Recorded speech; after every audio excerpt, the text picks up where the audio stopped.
when people heard that Michael Tellinger was coming back on the show, a lot of people were bringing up the flat Earth. Yes. And so when I talked about global elite, global strategies, yes, that assumes that the Earth's a globe. Yes. We don't have a lot of time, but do you have any thoughts on the flat Earth topic? Yeah, Russell, I was introduced to this flat Earth theory about 2.5 years ago now, and my response to it was like most people: what a bunch of idiots! Are they insane? This is just another infiltration to try and make the New Age movement or the spiritual world. It's to infiltrate and make them look like a bunch of idiots. And I didn't even give it a second thought. I just thought it was a bunch of idiots. What I then did, because it kept coming on my radar, I thought, well, let me look at some of these things, what they say. And then I found very distinctly two areas of information. One which was feeding me some interesting scientific facts, and others which were clearly trolls to try and undermine and destabilize and make everybody look stupid. But obviously, I approach everything with a scientific perspective, and I want to know what's going on. And I've also reached the conclusion that everything we've been told is a lie, and I mean that. Everything from our knowledge of from religion to knowledge of science and technology to quantum physics, to everything we've been told and learned at school, taught at school, is a lie. And the history of our planet, everything's been manipulated, and we pretty much got to start from scratch. And so I approached the flat Earth from that perspective. Well, what if there's some semblance of truth in this? What if the ancient cultures that speak about a flat Earth, and what about all these ancient images that we get shown about the flat Earth, have more to it than meets the eye? So I started looking at it, and to my surprise, I started finding some very serious problems with the ball Earth theory, and a lot of interesting arguments that suggest that we need to investigate this a lot deeper. And for example, I found with the whole curvature thing, the global curvature thing has two elements to it. The one is that from your position of view, if you're standing on a giant ball, you're not going to see curvature anyway. There's going to be a line around you, all the way around you, that from your perspective is as far as you can see. So anyone that suggests that you're going to see a curvature of the Earth from your perspective, they haven't thought it through, and they haven't given it any scientific evaluation. However, curvature in terms of looking into the distance and figuring out whether there is any curvature, well, that was a shock to the system. I always believed that ships disappeared over the edge, and onto the ocean, in the ocean over the edge. And then I started researching that and listening to people from the military and the Navy talking about missiles that they, surface-to-surface missiles that they shoot line of sight, 80 miles into the distance, line of sight, and basically saying, look, if I can't see it, I can't shoot at it. And I'm shooting at something 80 miles away, so clearly there can't be any curvature.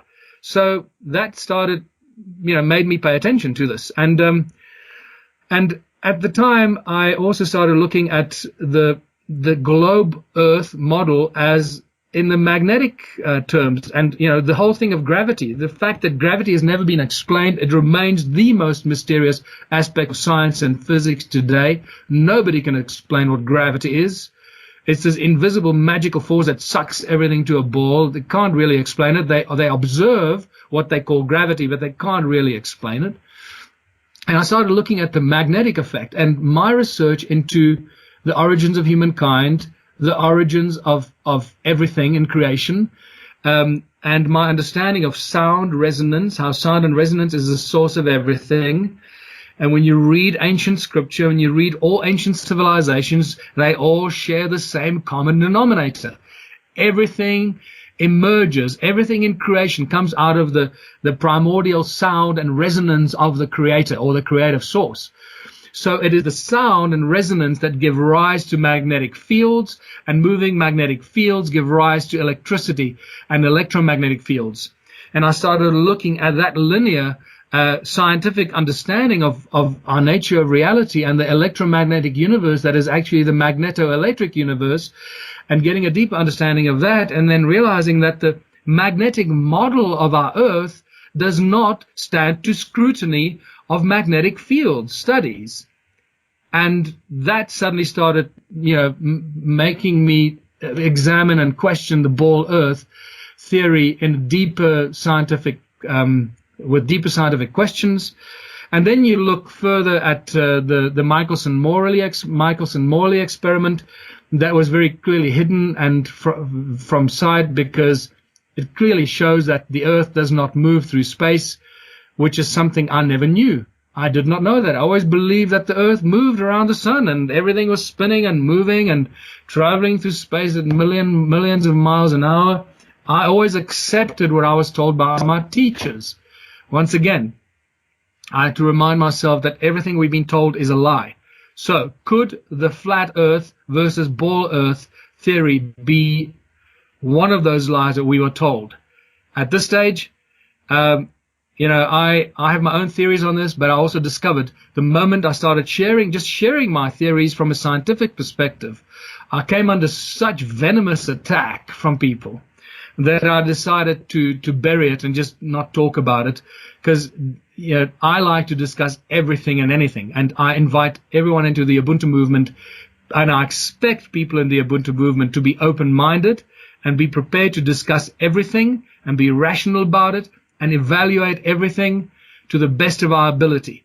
But I came under such venomous attack from people everywhere that I realized that this is maybe not the right time to start talking about the flat Earth, because as scientific as I want to be about it, some people are just not ready to discuss it. And I realized that it has become the holiest cow, even holier than the money issue. And so for now, it's more important for us to save the world from economic slavery and find a new way out of this enslavement system that we're all born into, than worrying about whether the Earth is flat or a ball. As soon as we freed ourselves from the enslavement situation that we're in, all that stuff will come out of the woodwork in any case.